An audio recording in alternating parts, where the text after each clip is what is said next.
Vamos a continuar entonces con la escuela en lo que tiene que ver con la apologética.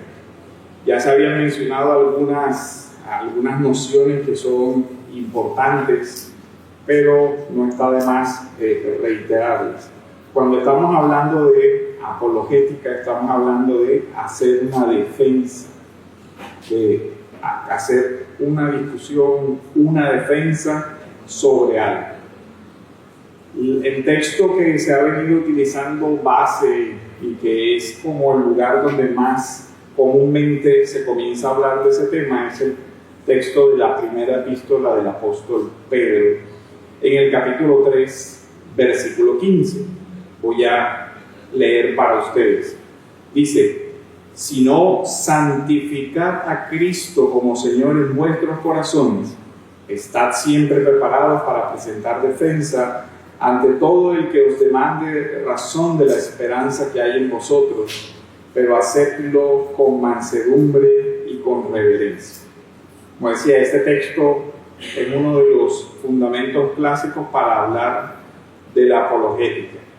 Y el texto nos habla, o nos hace una primera anotación, que es relativa a la persona que está ejerciendo la apologética, y que podríamos hablar sobre que es un componente tanto de carácter como de ética o de comportamiento frente a los demás. Lo que se exige de esa persona es mansedumbre, humildad, un profundo reconocimiento de que está tratando con un receptor que merece, digamos, todo el respeto en virtud de esa imagen y semejanza que tiene de Dios.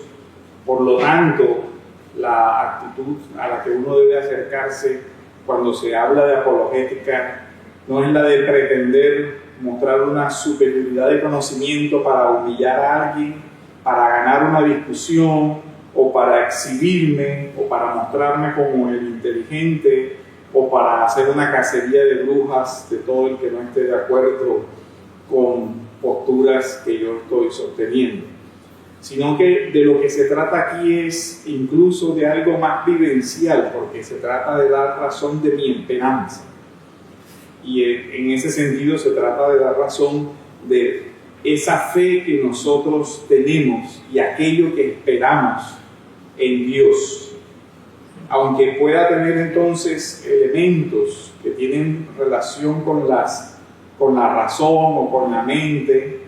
No es ese el punto, digamos, principal de la apologética. La apologética nace, digamos, como se conoce como ciencia, a partir más o menos entre el siglo II y el siglo III, digamos que por necesidades contextuales.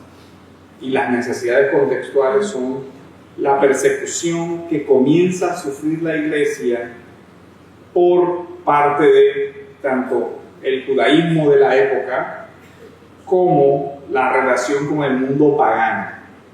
O sea, la Iglesia comienza a ser, digamos, hostigada por parte del judaísmo que lo ve como una secta que se ha apartado de lo que el Antiguo Testamento decía, y se ve también que esa persecución incluso llegó a las formas violentas, la encarcelación de los cristianos y toda esa parte, y también tuvo una expresión en el mundo romano.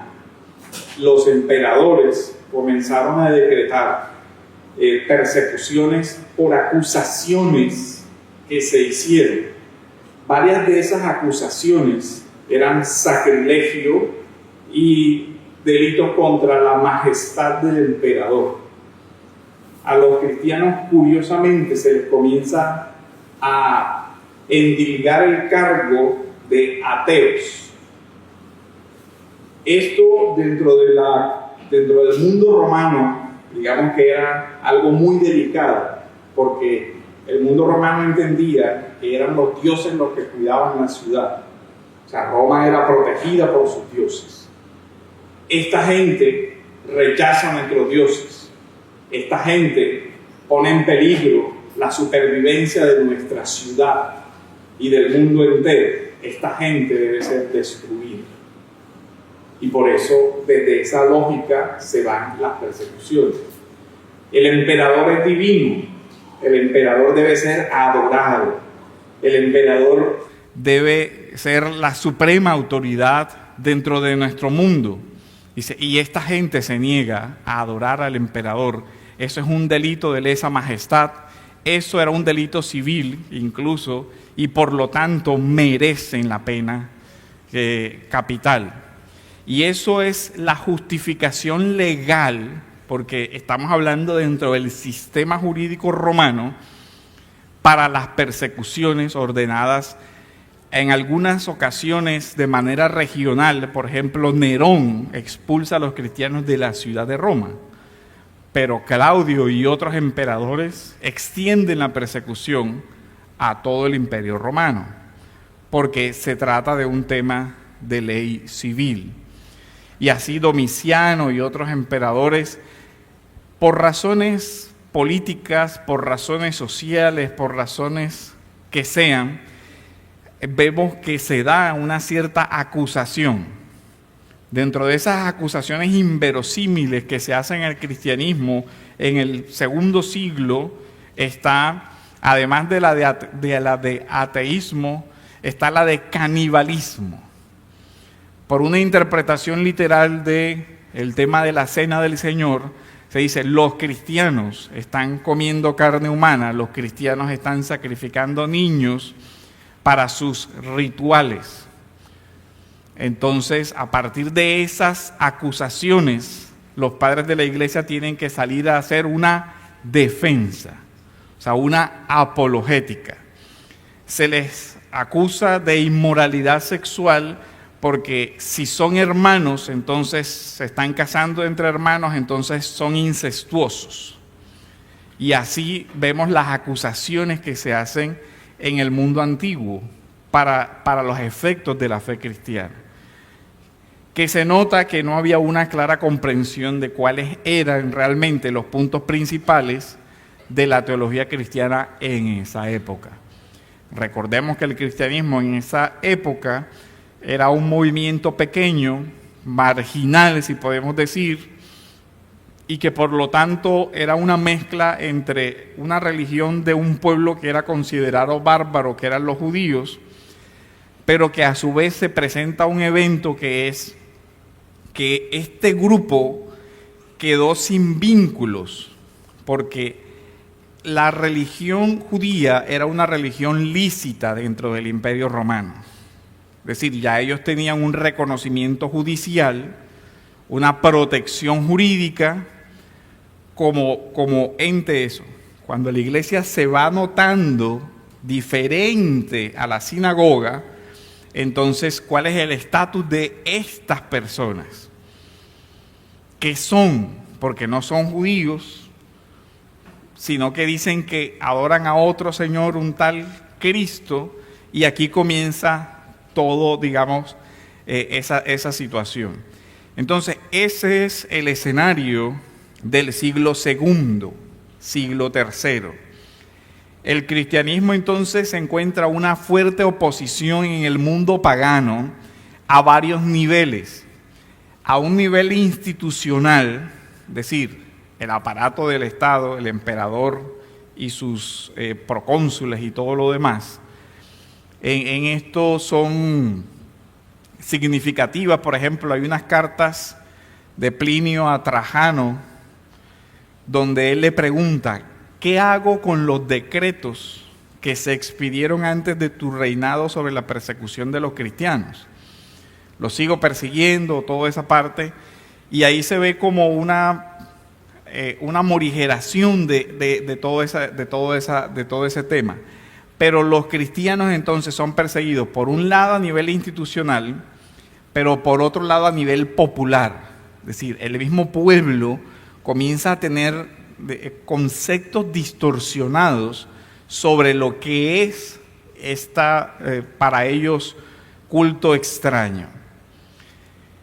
Entonces comienzan las acusaciones. En este contexto, las más graves son las que les dije: crimen, majestatis y sacrilegio.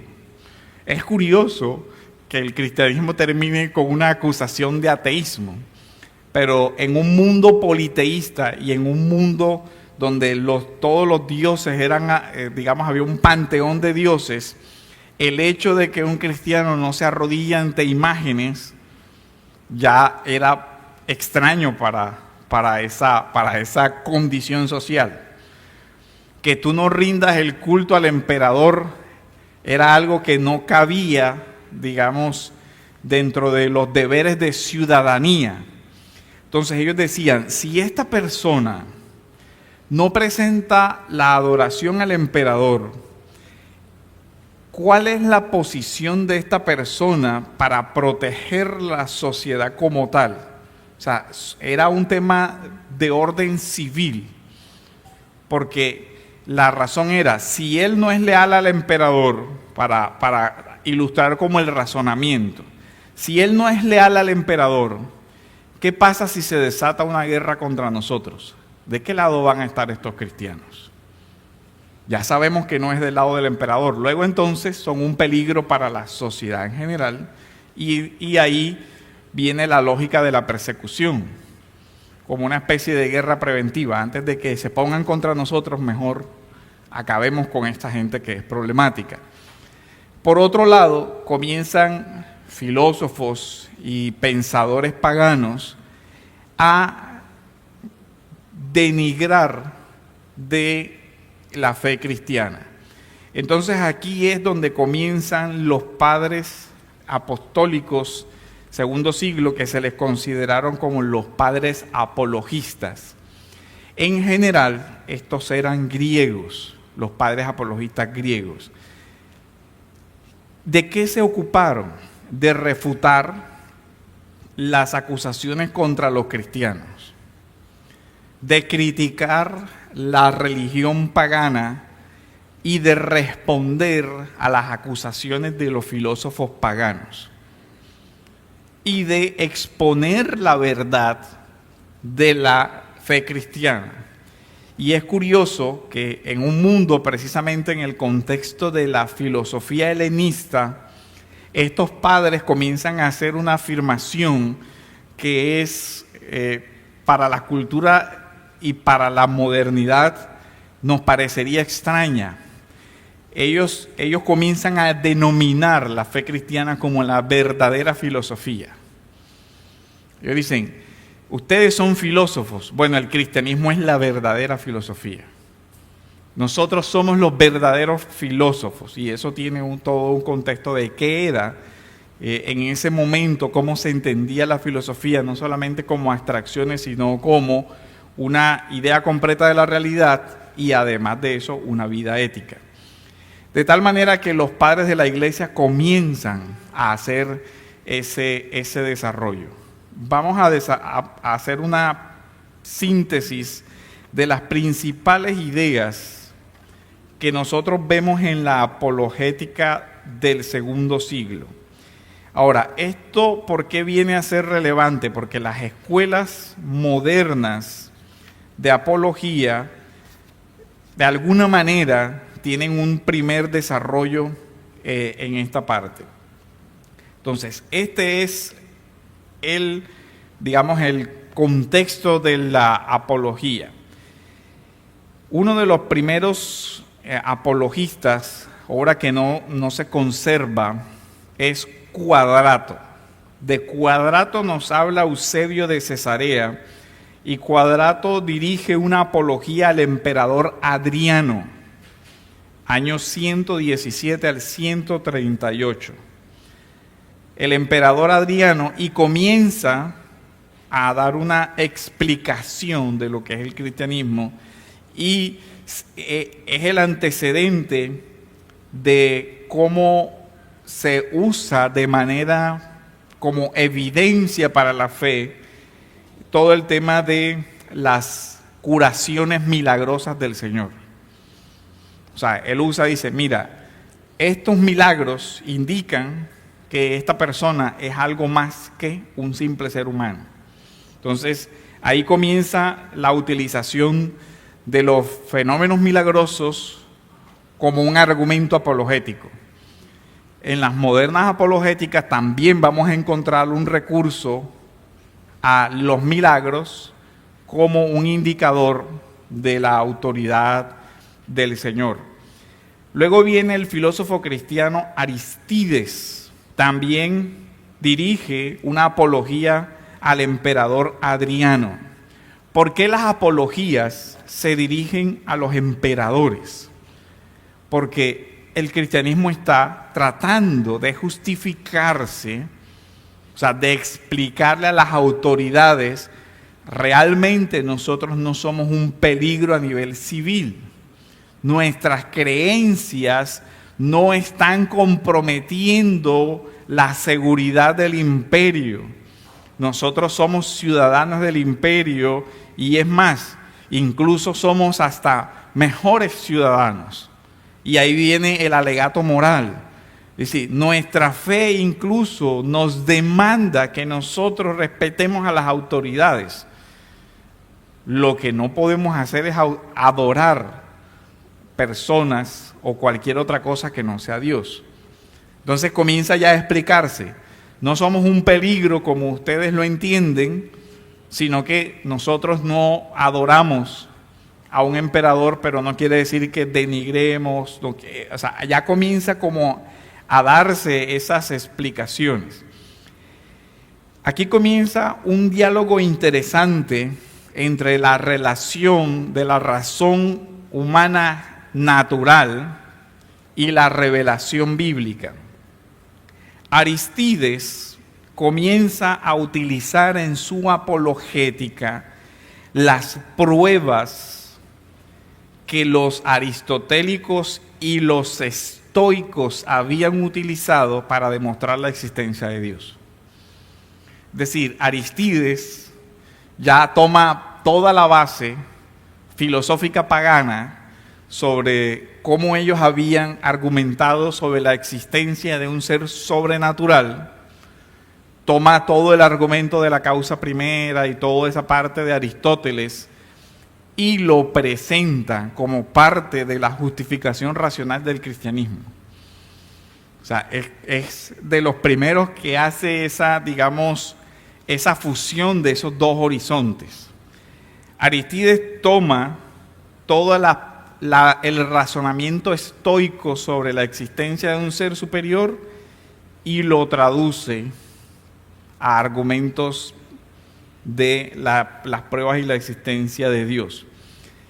Y aquí comienza a hablar, a partir de los argumentos filosóficos aristotélicos y estoicos, de la existencia de un ser inmortal, suficiente por sí mismo, eterno, y autor de la creación.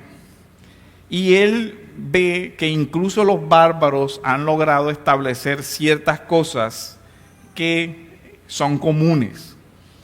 Luego viene Justino. Justino desarrolla todavía más esta línea de razonamiento. Justino también era un filósofo que ya había pasado por varias escuelas. Justino en sus apologías dice que él pasó por el peripatismo, por los estoicos, pasó por varias escuelas y también hace el mismo recorrido que ya hizo Aristides, pero llega un poco más allá. En la búsqueda del conocimiento de la verdad, Justino pasa por el estoicismo, peripatéticos, pitagóricos y platonismo. O sea, pasa por todas esas, recorre todas esas escuelas. Y es curioso que Justino viene a utilizar el argumento de, después de haber pasado por todas estas escuelas de filosofía, mi conclusión es que la verdadera filosofía es la fe cristiana. La verdadera filosofía está en los apóstoles y la verdadera filosofía está en los profetas. Y él viene a decir, esta es la única filosofía cierta y digna. En el diálogo de Trifón, en el libro 3, pasaje 8. Y es Justino el que comienza a desarrollar algo que se llama, algo muy semejante a lo que Calvino habla sobre sensus divinitatis, o sea, la sensación de divinidad. Pero en Justino se llama logos espermáticos. La premisa básica es de que el logos, en todo ser humano hay una cierta participación de la razón, y por eso en todos esos sistemas por los que él había pasado, peripatéticos, esto, lo otro, dice, hay elementos verdaderos. En todos esos hay elementos de verdad, dice Justino. Dice, y en ese sentido, él también comienza a utilizar esos argumentos filosóficos, a integrarlos como parte de sus apologías. Habla entonces de la racionalidad del logos y comienza a desarrollar toda esa parte. Luego viene Tasiano.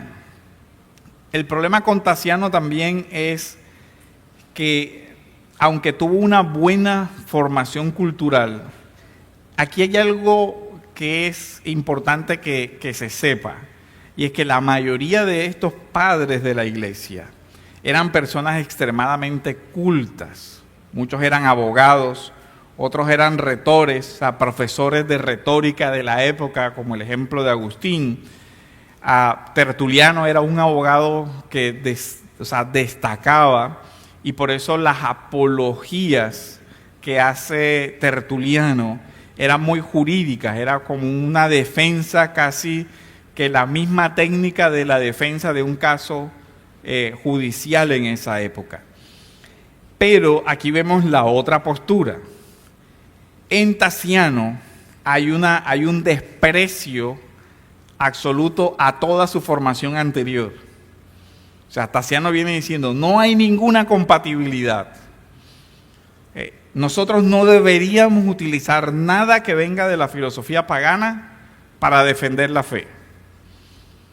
Porque solo debemos centrarnos en lo que los profetas, en lo que toda esa parte dice, y hay un rechazo entonces a toda la cultura, digamos, la tradición filosófica griega.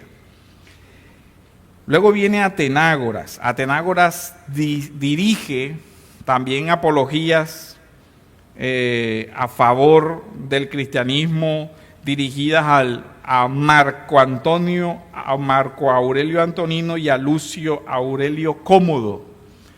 También viene explicando toda esta parte. Entonces, lo que nosotros vemos es que la fe cristiana comenzó a responder, a dar una respuesta pública frente a todos estos retos. Otro de los apologistas, pero ya viene a ser más tardío, es el propio Agustín. Ciudad de Dios es una obra apologética. Ciudad de Dios es la respuesta a la acusación que está haciendo el mundo romano de decir, Roma cayó frente a los bárbaros por culpa de los cristianos. Es decir, al ustedes incentivar que las personas se apartaran de los dioses de la ciudad, estos dioses abandonaron la ciudad y por eso Roma cayó frente a los bárbaros. Esa es la acusación que se comienza a hacer. Y toda ciudad de Dios, lo dice el mismo Agustín en el texto de sus retractaciones, él comienza a decir, mis escritos son una refutación. Miren lo que dice Agustín, dice, los 5 primeros libros refutan a aquellos que piensan que el servicio de los muchos dioses venerados por los paganos es necesario para que la situación humana sea próspera, y a los que afirman que los males actuales son la consecuencia de haber impedido ese servicio.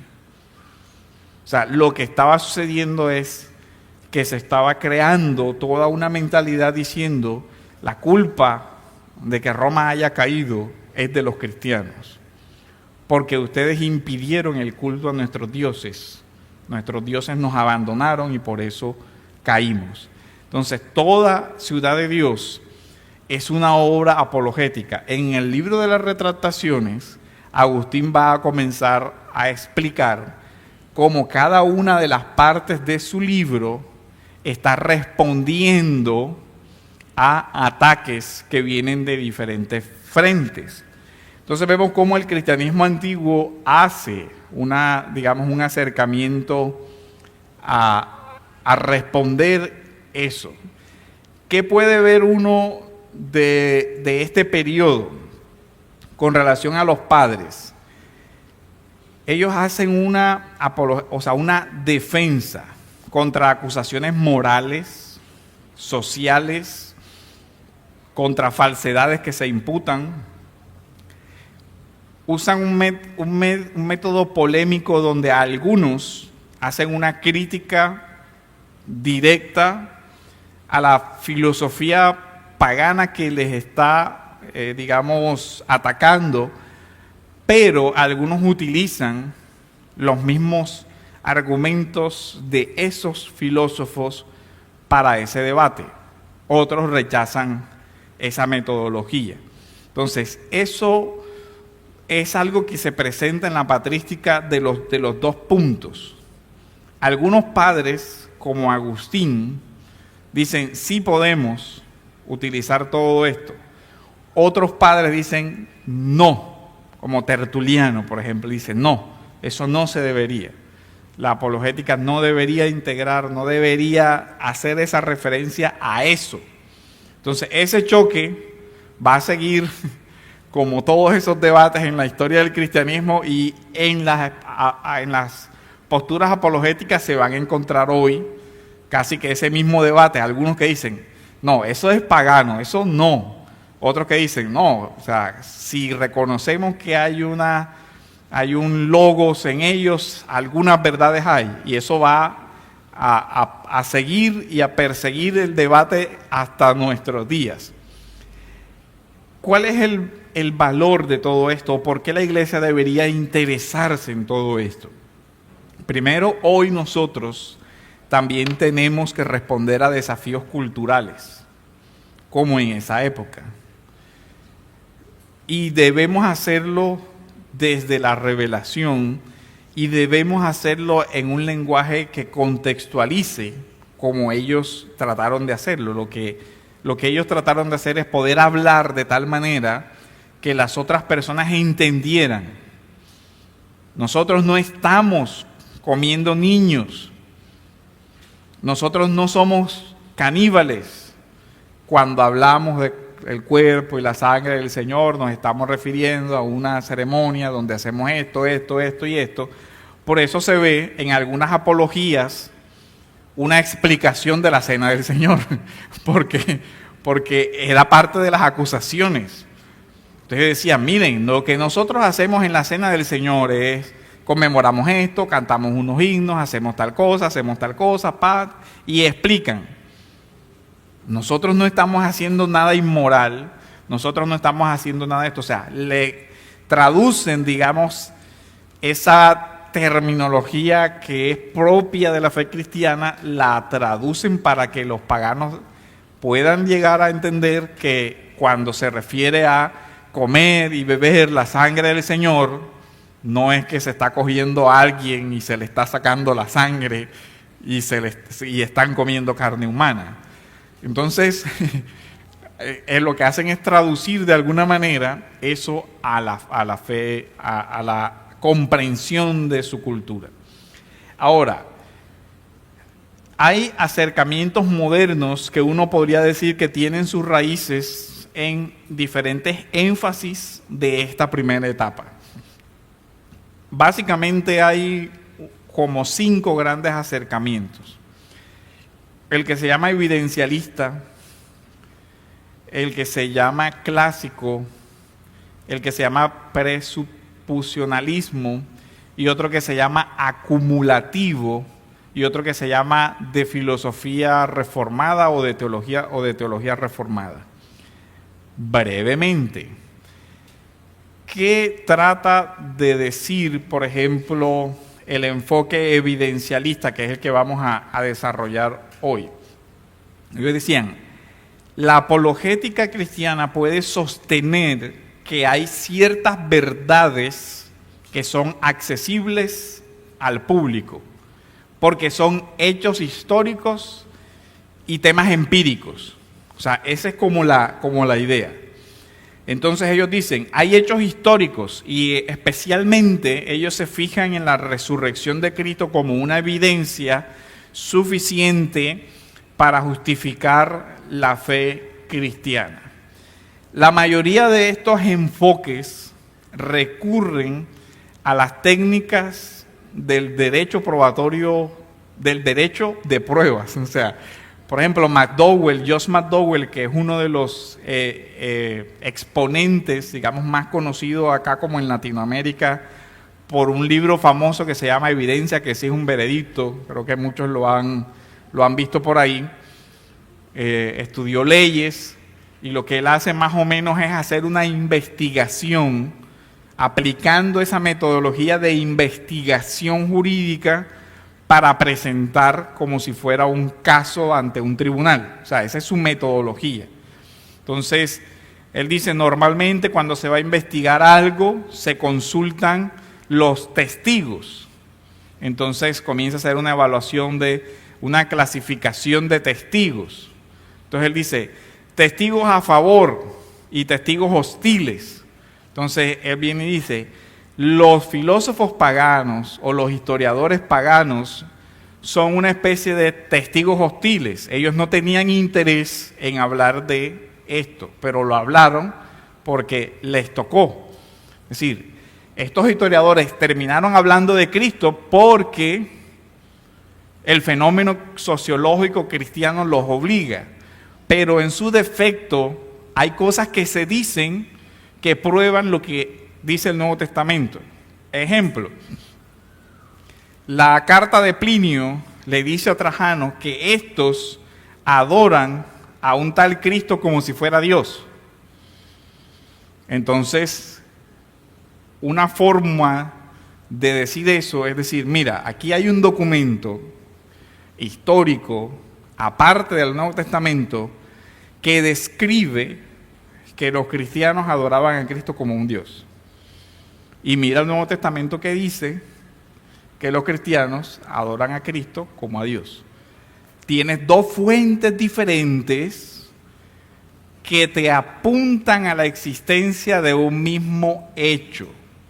Luego, es razonable tener por probado que existió una persona llamada Jesús de Nazaret que fue adorada como Dios en el primer siglo de la era cristiana.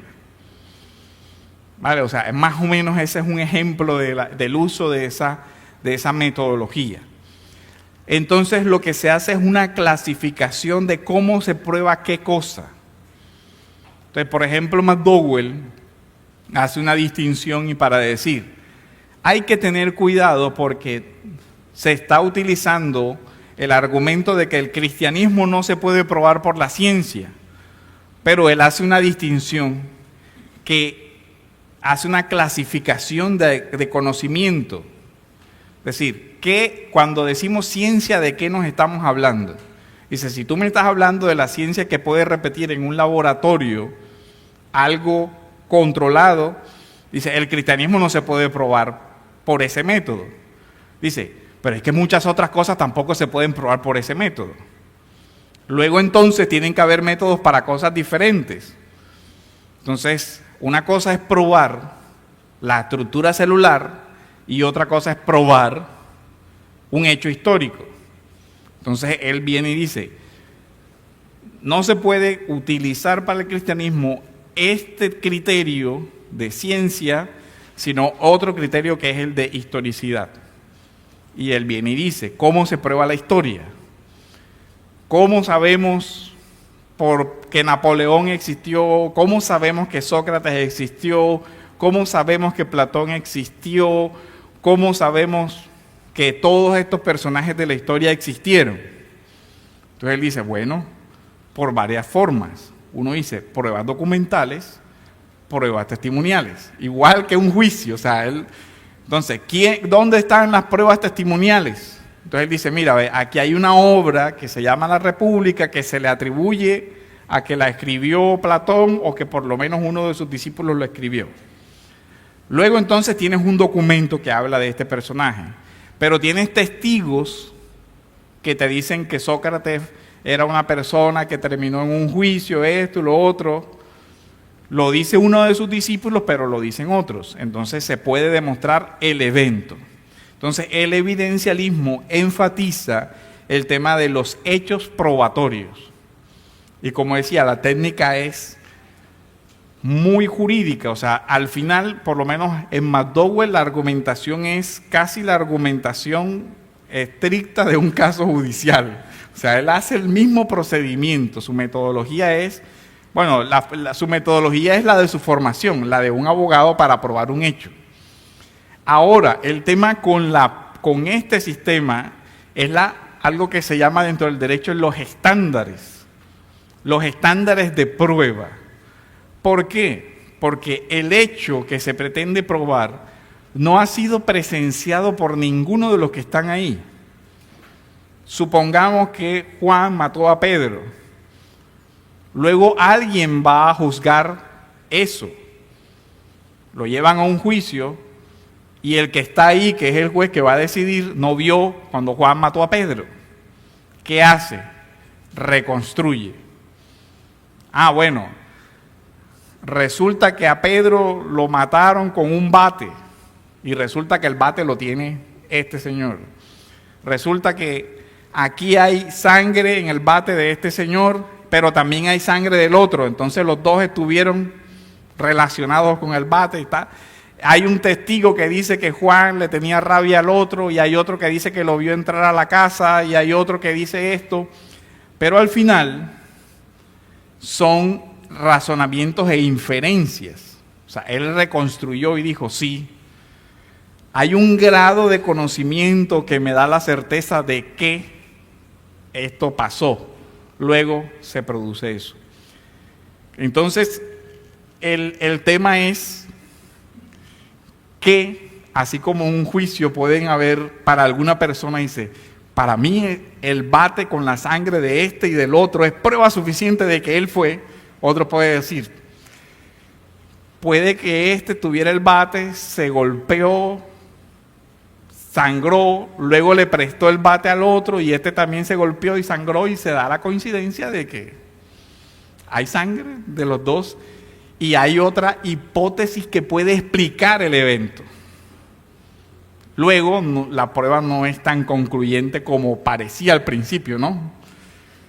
La primera vez que se expone la situación parece convincente, pero luego cuando se exponen hipótesis alternativas, entonces se dice, bueno, parece ser que la mejor explicación es esta. Entonces el evidencialismo termina siendo una apelación a la mejor hipótesis posible. O sea, el cristianismo es la mejor explicación. Pero al final la carga se deja casi que en el que evalúa las pruebas. Y hay un problema. El que evalúa las pruebas tiene ciertos conceptos, prejuicios que le llevan a interpretar las pruebas de alguna u otra manera diferente. Y eso entonces es como el tema. Ahora, el presuposicionalismo tiene ciertos supuestos.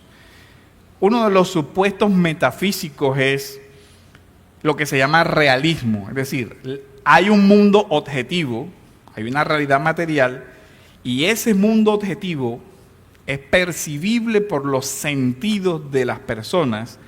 Luego entonces la mente humana puede llegar a tener ese conocimiento. Luego entonces se puede llegar a probar usando esas líneas de razonamiento.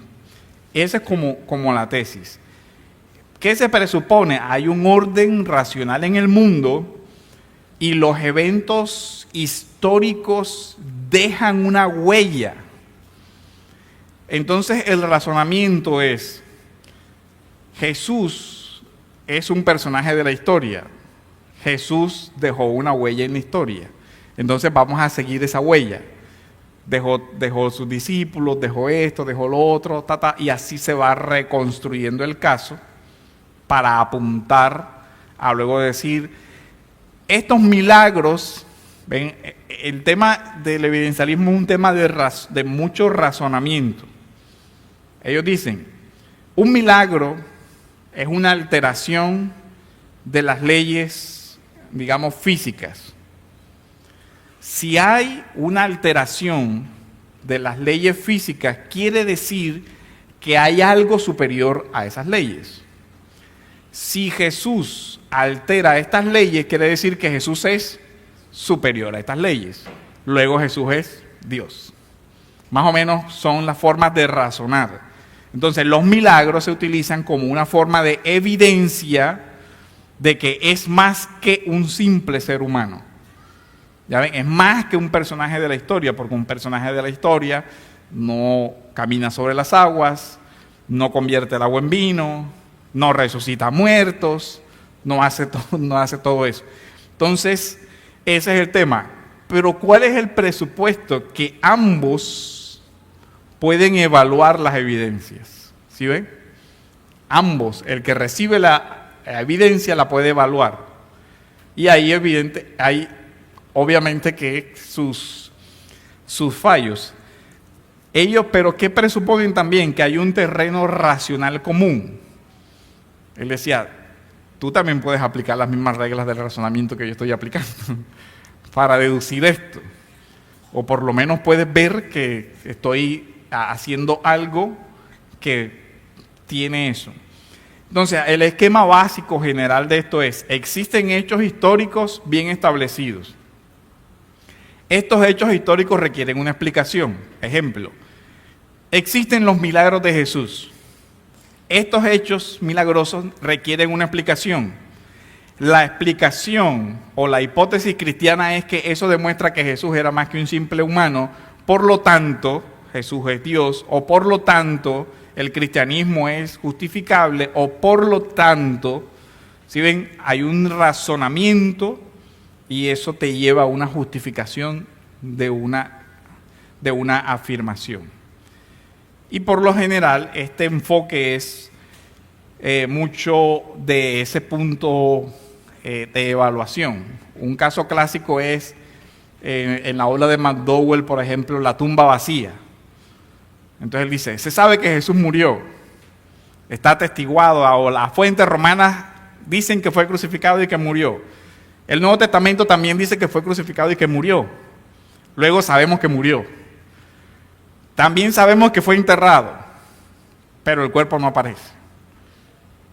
Entonces quiere decir que, ahora viene el problema ahí, quiere decir que, una hipótesis, los cristianos se robaron el cuerpo. Esa es una hipótesis, ¿cierto? Probable. Otra que resucitó. Entonces tenemos dos hipótesis encontradas, hay que probar cuál de las dos tiene mayor evidencia. Uno podría decir, ¿es razonable creer que los discípulos se robaron el cuerpo? Y entonces viene la argumentación. ¿Para qué? Si Jesús les dijo que iba a resucitar y no resucitó, entonces ellos conscientemente se roban el cuerpo para luego fabricar un engaño, para luego morir afirmando su engaño. Entonces ellos dicen, no es muy razonable que alguien haga eso. ¿Por qué? Porque si es verdad que tú puedes engañar, pero para obtener un beneficio generalmente.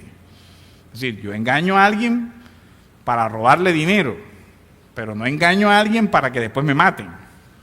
¿Qué ganancia está representando eso? Entonces ahí viene el evidencialismo, es mucho esa parte de la justificación racional de ciertas cosas.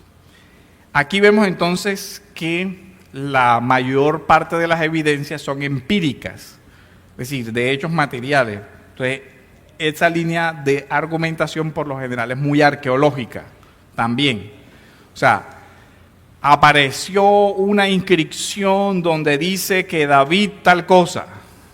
Entonces eso prueba que David existió, eso prueba que hay esto, eso prueba tal cosa del cristianismo. Pero ven cómo funciona ahí. Y ahí vienen, por ejemplo, todo ese tipo de las estructuras. Esto es más o menos, digamos, a grandes rasgos, la idea de este evidencialismo. De mostrar evidencias públicas y de hacer un ejercicio como si el cristianismo estuviera en una especie de juicio y hacer una defensa racional dentro de ese orden. La implicación es: usa argumentos, usa premisas, usa evidencias para llegar a conclusiones. El método generalmente es un método de investigación histórica muy semejante a cualquier método de investigación histórica, sea de investigación arqueológica o sea de investigación, digamos, judicial, etcétera, etcétera. Estos serían como a grandes rasgos las características de esa apologética evidencialista. Entonces, una síntesis. En conjunto, la apologética evidencialista sostiene que la fe cristiana es justificable racionalmente a partir de la evidencia. Evalúa datos y luego los presenta para que se saquen conclusiones. Por eso le da mucha importancia a la capacidad a la veracidad del testimonio histórico y a la capacidad de saber reconocer los hechos. Aquí viene entonces que hay una cierta continuidad con un método que ya utilizaron los padres de la iglesia. Por ejemplo, argumentar a partir de los milagros. Otro método que utilizaron los padres de la iglesia, argumentar a partir de las profecías. O sea, en Justino y en esa patrística se dice: miren, aquí hay un documento que dice que va a suceder esto. Aquí está la prueba de que eso sucedió. Luego entonces, este documento contiene una información privilegiada que solo se puede explicar desde un Dios que conoce todas las cosas, y así. O sea, ese es como el enfoque, digamos, a grandes rasgos de esta escuela evidencialista. Eso sería lo que podríamos, digamos, caracterizar. Por supuesto, dentro de esta misma escuela hay sus matices, hay sus variantes, pero digamos que eso sería como el marco general de qué pretende hacerse por medio de esta escuela, o cuál es el enfoque principal. ¿Cuánto tiempo tengo? O ya me pasé. Bueno, hermanos, vamos a orar a ver si hay tiempo para preguntas. Bendito y buen Dios, te damos gracias, Señor, por tu amor, por tu misericordia, por tu palabra, y te ruego, Señor, que nos sigas enseñando a partir de todas estas cosas, Señor, cómo debemos responder con mansedumbre ante un mundo, Señor, que demanda razón de nuestra esperanza. En el nombre de Jesús te lo pedimos. Amén. Sí, hay preguntas, pastor. De hecho, en la primera le tocará hacer apologética. Dice: los dioses de los griegos son construcciones humanas o representaciones de fuerzas naturales en nuestra defensa. ¿Qué evidencia distingue a nuestro Dios ontológicamente como real y no proyectado? La prueba es la de la humanidad. O sea, la diferencia, digamos, utilizando el método evidencialista es: ¿qué huella en la historia dejó Zeus? ¿Qué huella en la historia dejó Poseidón? ¿Qué huella en la historia esto?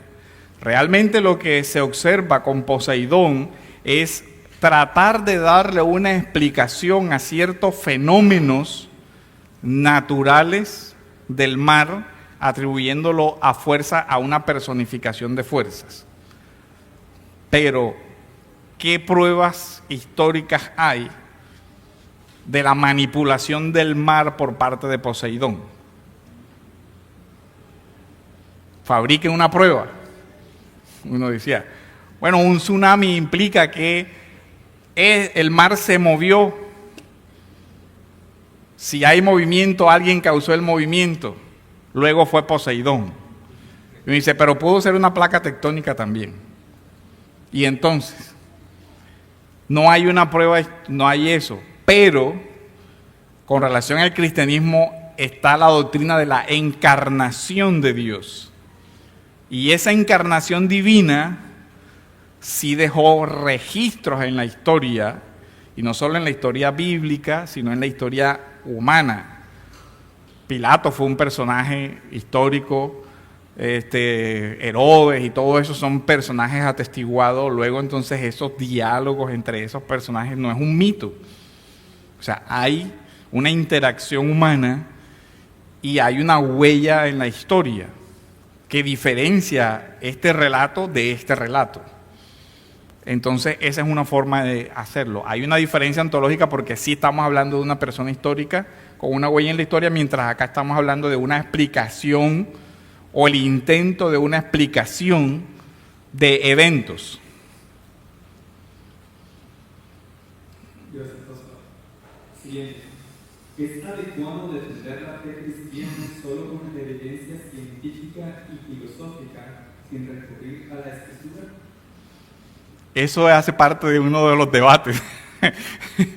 Hay escuelas que dicen que la forma como debe ser es prescindir primero de todo esto, presentando directamente la prueba de la escritura y después lo otro. Mientras que, por ejemplo, hay otras escuelas que dicen, no, hay que comenzar desde aquí hacia acá. Entonces, el debate en este punto es, digamos, metodológico. O sea, ¿cómo es esto? ¿Qué presupone esto y qué presupone esto? Porque todas las escuelas tienen sustrato de algunas ideas que presuponen. Y de eso se va a hablar cuando se hable, por ejemplo, de la clásica y del presuposicionalismo, cómo es el enfoque. Así que esperen ahí a que se desarrolle eso, porque ahora tocaría, no tengo cómo responder a eso. Siguiente. ¿Cómo evitar caer en el cientificismo, en la apologética evidencialista que quiere comprobar todo por el método científico, como la existencia de Dios o el comienzo de todo? Es uno de los riesgos. Uno de los riesgos es que el tema termine en un racionalismo. Ese es uno de los peligros a los que se enfrenta el método. Que termine creyendo que de alguna manera es suficiente la evidencia. Entonces se pasa una línea donde además hay una excesiva confianza en la razón y en la posibilidad de convencer por medio de la prueba. Y se deja de lado que hay un elemento subjetivo en el convencimiento, que ya es otro tema, que es el tema de la fe, que ya viene como don de Dios. Entonces, se termina anulando, o sea, se termina diciendo, bueno, él es un ser racional. Si yo le demuestro esto, va a tener fe. ¿Ya ven? Ese es el problema. Si yo le pruebo esto, él tiene que tener fe. Y uno dice, bueno, ahí hay un problema. Muchos de los judíos vieron a Lázaro resucitar. ¿Tuvieron fe? No. Entonces, y fueron testigos, porque lo tuvieron ahí, sabían que estaba muerto 4 días y que se levantó. Y a pesar de eso no creyeron. Entonces la evidencia no vence todos los obstáculos. Ese es el problema. Siempre una defensa apologética debe terminar en la escritura o el evangelio. Por ejemplo, en un debate legal sobre el aborto. En un debate legal sobre el aborto. Hay 2 escenarios posibles. Uno, recurrir a la justificación racional por medio de la ley natural. Es decir, la vida es algo que debe ser protegida, esto es atentar contra la vida, y en ese escenario, digamos que hay presupuestos de ley natural que son aceptados. Pero el creyente también debería ser honesto y decir, la razón por la cual yo creo que el aborto está mal, hablando moralmente, es porque infringe un precepto claro de no matarás.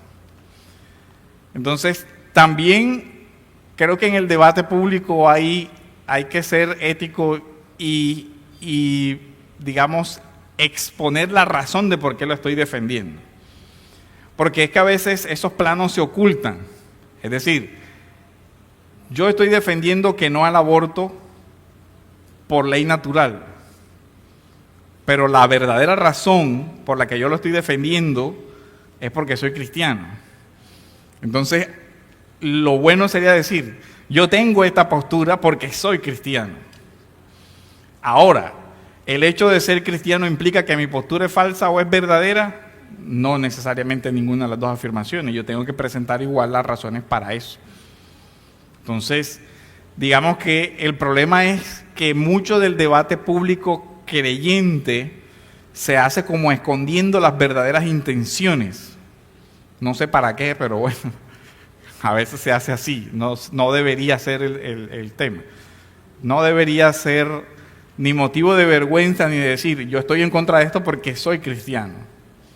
Y ya, o sea, sin ocultarlo, no tiene sentido hacer eso.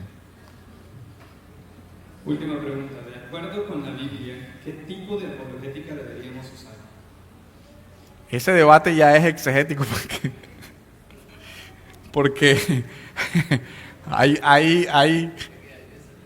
hay desacuerdos sobre qué. O sea, digamos, si ponemos un ejemplo con Hechos 17, alguien puede decir, ¿presupone necesariamente la existencia de Dios? Sí, entonces es presuposicionalista, pero alguien puede decir, pero mira que él al final está hablando de que Cristo resucitó. Entonces esa es una apelación a la evidencia. Y otro diría, y además de eso, él hace una especie de silogismo. Dice, sus poetas dicen que somos linaje de Dios. Si ustedes dicen que somos linaje de Dios, ¿cómo entonces seríamos superiores a las imágenes que adoramos? ¿Por qué adoran imágenes entonces? Entonces, ahí hay una forma de argumentación más filosófica clásica.